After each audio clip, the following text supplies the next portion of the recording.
All right, Shalom. Before I get started, I want to give all the glory and honor to Yahweh, Bahashem Yahweh Shai, Bahashem Kakorash. Double honors unto my apostles and elders of Great Millstone. Peace and safety to all the sincere Akim that's out here pushing his word in truth, and in all sincerity, Shalom. All right, and I want to do this very quick lesson or something I thought of in the spirit. Lord willingly, it could be helpful for whoever it's helpful for, in the spirit, of course we understand that as this place moves further and further in, on in time, the squeeze is going to get harder and harder, or tighter and tighter, I should say. And that's fine, but one thing that the Lord gave us is prudence, wisdom, and discretion. These are parts of the wisdom according to Proverbs, the first chapter. Okay. Now, I was just having a conversation, with my rib, and it was just random. It was about something else that led to something else, and then we started looking, and then I said, you know what, I was going to suggest this to brothers in the camp, but I said, you know what, I just put this out here. And like I said, above all, have faith, have faith in Yahweh Hashem Yahweh Shai, that Yahweh Hashem Yahweh Shai will be with us all. But we understand that across the board, Babylon is big. America is a big place.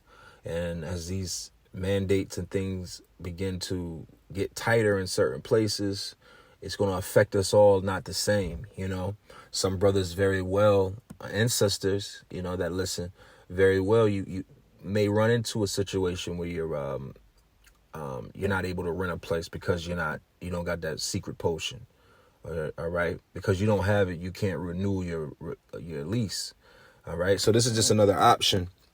So these RVs out here, and these RVs and these campers, and I just did a quick Google search, and as you probably see on the screen, I use this as a caption or a picture in the editing. It says for $500, this RV is yours, right? Now, of course, the more you go into it, this very one could have issues. It could not drive. It could have all the problems, But one thing my rib said to me when she was looking at one was, and this thing was on like Facebook Market. So, you could look on your different websites, Facebook Market, Craigslist, OfferUp, eBay, whatever, you know what I'm saying? Whatever listings, whatever they list sites, and there was one, and she was like, that's 1 month's rent right there. And I was like, and that's what it just clicked, So if you feel like you in a bunch, hey man, don't feel just something that comforts you in a sense of wisdom to know that you could possibly with $1,000 to $2,000 either get a RV, a camper. They have van campers, which are like vans or vehicles that you can drive around. I seen an old a Ford E whatever conversion van, and it was like $1,500, and you know what I'm saying? Like, you can live in it, drive it, you have those options. You got the campers that you can tow. You get a hitch to your vehicle and you can pull it, and these are solutions to a possible problem, if it comes your way, So like I said, I just want to say that, but I'm gonna hit a few scriptures with this. This is 2 Ezra 16 and 39 that says, and even so shall not the plagues be slack to come upon the earth, and the world shall mourn, and sorrows shall come upon it on every side. So as this place begins to break down, we have to be in the spirit of being solution oriented until the very end, where Lord willingly we end up on a ship. All right. There is no room to just simply ball up and cry and whatever, if you know in yourself that if you had to liquidate shit in the house that you were probably going to lose anyway, right? Think about it. It's going to get to a point where we could very well lose. Fuck it. It is going to get to a point where we're going to lose all of this shit. All this shit. Look at your house. Look at your apartment. Look at everything in it. And you got to look at it like, man, I'm going to try to sell it. I got five TVs in my house right now. All right. What good are TVs when electricity? So maybe I get rid of like 2, 3. All right. I'm going to get rid of, all right, I got some tools. Fuck that. I'm going to sell my, I don't need that saw. I don't need that. You know what I mean?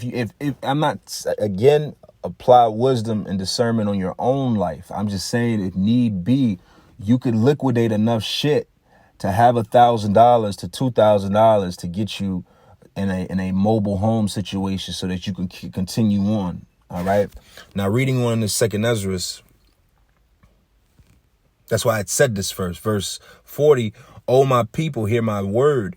Make you ready for thy battle, and in those evils be even as pilgrims upon the earth. So we are already should be in the spirit of, we have no continual city here. We're just always on the move, and that's how my life has been anyway. And most brothers, same thing too, moving from here to here, there to there, you all over the place, man. We don't have a continual place, That was all to get us ready for the time to come. So when it's time to move, you got to be ready to let go of all this shit. This is all earthly things that mean absolutely nothing to us. All right. Fuck that TV. All right. To hell with your PS4 or your 5. To hell with that computer. All right. To hell with that family photo album and shit like that. All right. It's time to let go and move on. We got to be as pilgrims. We got to be on the go. And part of that being on the go is always being able to adjust. Okay. You got to be able to adjust to the times, and those times are going to be changing faster and faster and faster and faster. It's going to change. One day it's going to be one way. The next day it's going to be the other way. And you can't get lost in the sauce. All right. So you got to have the spirit of being a pilgrim. And part of that is adjusting your mind and possibly doing things that you've never thought you would ever do in your life. Maybe you have to tent, and I'm not going to make this long because, like I said, I just wanted to throw this out here. But, another thing too is your national parks, right? Your parks, like, for instance, here in the region where I'm at, we have Stone Mountain. And it's not just Stone Mountain, but I'm just using Stone Mountain as an example of, matter of fact, I'm going to get that scripture too. Let's get this. Because this is what the Lord said. This is Matthew 8. And I'm going to start at 19. And it says, and a certain scribe and said unto him, Master, I will follow thee whithersoever thou goest. And Yahushua said unto him, the foxes have holes and the birds of the air have nests, but the Son of Man have nowhere to lay his head. And another disciple said unto the Lord, suffer me first to go. So that was the point. The Lord had nowhere to lay his head. All right. Meaning he didn't have a continual home. Like, yep, this is where I set my boots. And this is where my good comfy chair, that old lion is going to get a lot of Jake put to death. You got to be up on the go spirit. You see? All right. Now, like I said, with the spirit of adjusting, the spirit of understanding what's coming and what's happening and why it's happening and moving forward. You may have to camp outside. Oh, that's what I was saying. Salakia. These parks like Stone Mountain here in Atlanta, and I'm pretty sure you have your own and wherever you live at. Check this out. You could go to Stone Mountain, and a lot of people do this right now. Trust me, a lot of people are doing this right now. I knew a couple that did this, but this is, I wasn't hating on it when it was told to me because I was like, that's smart. You could go stay in these parks, right? They give you a pass to come into the park that you put on your window. Let's say you got a car and your possessions. You can go to the park. They'll give you a year-long pass. This is why the federal government is going to try to shut down so they can shut these parks down as well, because these parks are ran by the government. But I'm just saying, hey, you just got to, it's good to know these things. You get you a pass for the year, that costs you $40, right? You can come in and out of that all you want to. Then they have camping grounds. You can rent a camping ground cheaper than it is to rent an extended inn for $100 a week, $200 a week, and so on and so forth. You might pay $100 for the month for the camping grounds, $10 a day or some shit like that. You get what I'm saying? Something low, something it might be, $70 a week, and you park your vehicle in your parking spot, and you have your tent, and you have your goods, and you're able to move forward. See, this is the time that's going to prove for a lot of men if your woman is really yours, if she's really with you, because things is going to get out of this comfort zone of sleeping in king size beds under 1,000 count sheets and shit. It's going to get to blankets in the back of a car. And you got to be able to have the know-how and know ways through the spirit. The Lord is going to guide us, but it takes the time now of understanding and not being simple. The scriptures say, how long will ye simple ones love simplicity? This isn't simple shit that I'm talking about right here, although it is. $1,000 could get you an RV. You got somewhere to sleep in, drive, the whole nine.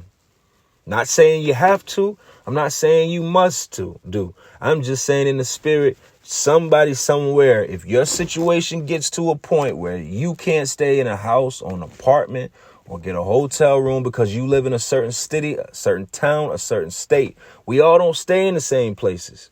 What's happening here in Georgia is, according to these rules and regulations and mandates, is going to be completely different than brothers in California, different from brothers in New York, different from brothers in Washington State and Florida and Alabama and Texas and everywhere in between. So this may not have to apply to you.